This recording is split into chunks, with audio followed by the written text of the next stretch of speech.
What's up, YouTube? This is James coming back at you with another informative video. Hope you guys are doing well out there on this beginning of the work week Monday. I'm doing real good myself. I hope you guys had a very nice, relaxing weekend.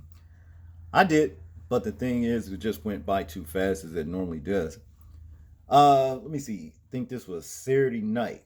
My wife Joan recommended me this story right here to do, and I looked into it and I said, yeah, I want to check this story out.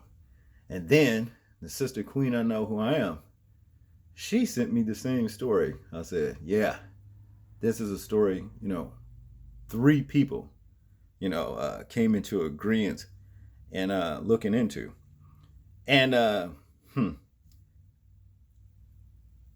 the story is, what happened to this brother right here is somewhat suspect to me.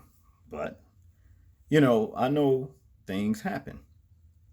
It says here, New York cemetery worker dies after being buried alive when grave collapsed on him.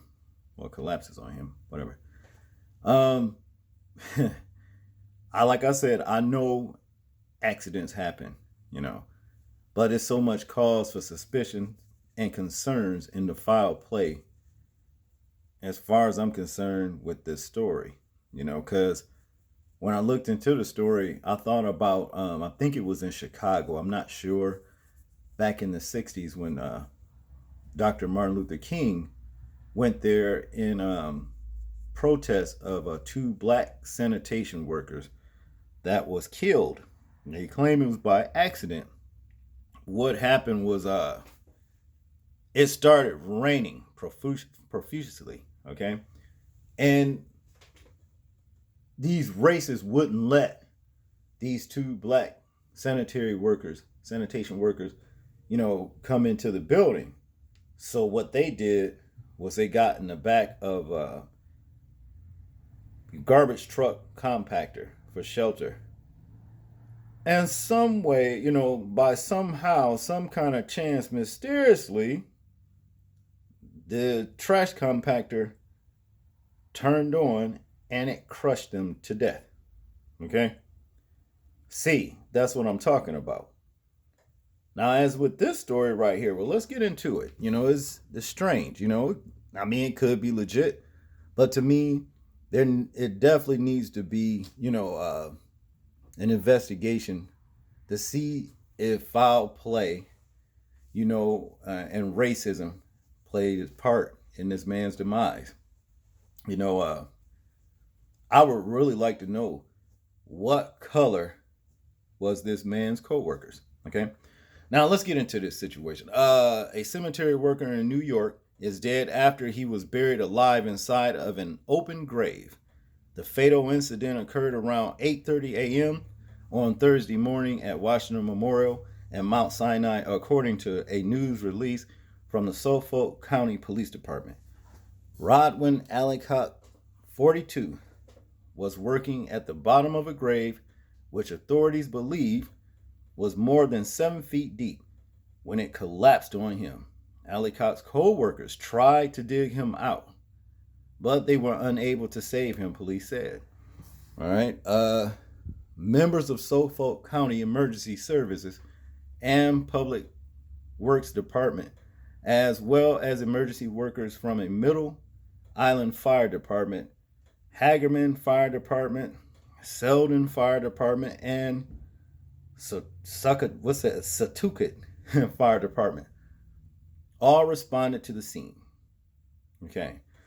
Now, with all of those fire departments and co-workers trying to, dig him out, they couldn't get him out in time, okay, before he passed away. But to continue, Allicock was pronounced dead at the scene by a physician assistant from the office of the Suffolk County Medical Center. Police said the Occupational Safety and Health Administration, OSHA, has been notified and investigation is pending. All right. So, like I'm saying, seems like to me, I never worked in a graveyard. I wouldn't want to work in a graveyard. It's just, it's too eerie. Okay, I can tell y'all that right now. It really is. I'm gonna tell you a story when we finish with this. But anyway, I just wouldn't want to do it. But seemed like to me, it would have been more than one man or two men or three men around a gravesite. At least two, you know, in order for something like this to be, prevented from happening or what have you. I'm not really sure how they do things, but this situation right here is messed up. The death was kind of like too perfect to be a coincidence. If you understand what I'm saying, okay? Now, in conclusion, right here, it says in wake of the tragic accident, Ali Cox's colleagues shared a touching tribute on Facebook. Sleep in peace, Rodwin. Ali Cox, the co-worker, wrote, "You was a great co-worker and a great guy." According to social media, Ali Cox had just celebrated his birthday last month. All right. Wow. Yeah, I think, I'm not accusing anybody of anything, but this case, this situation right here, it really should be investigated thoroughly, you know, just to make sure there wasn't any kind of foul play. Let me just put it like that, okay? Now, story about the graveyard, okay? Some years back, my father, he passed away, all right? And I don't know, maybe months or so, weeks or months, I couldn't sleep. I just wasn't resting well, And one Sunday morning, was it Sunday morning? No, it was a Saturday morning, okay? And it was still dark outside. You know what I mean? My wife, she was asleep and all that. She didn't know, I'd even left, okay? And I got on my motorcycle, and like I said, it was still dark and everything outside. And I got on my motorcycle and rode out to the graveyard. All right. Now, being ignorant and just not thinking, you know what I'm saying? I guess that's what grieving does to a person, And not thinking, my father is no longer in that grave anymore, as far as his soul and this and that. That would be a nightmare to think that you are inside a grave covered up with dirt, just like what would happen to this man right here. Okay? But I'm saying in a casket, just suffering, can't move. If anybody ever had sleep paralysis, you'll know what I'm talking about. That is a terrible feeling. Okay? But anyway, got on the bike, drove out there to the graveyard. It's still dark. It had to be probably about 3 or 4 o'clock in the morning. Went in the graveyard and everything, and parked on the edge of the roadway, and started walking, through the grass, trying to miss grave sites. Okay. Now these trees had wind. The wind was blowing in the trees, and the trees somewhat shifting back and forth and everything. Then all of a sudden, just like that, everything just got awkwardly silenced, just quiet. It's kind of like if you stepped in a room and everybody just stopped doing what they was doing and just looked at you. That's what it felt like. And I was like, okay, catch you later, Dad. Turned around, got on my motorcycle, and rode the hell out that damn graveyard. And, I hadn't been back out there for a while. I didn't go back out there until, it was daylight, and it was some years later. I'm not going to tell you that.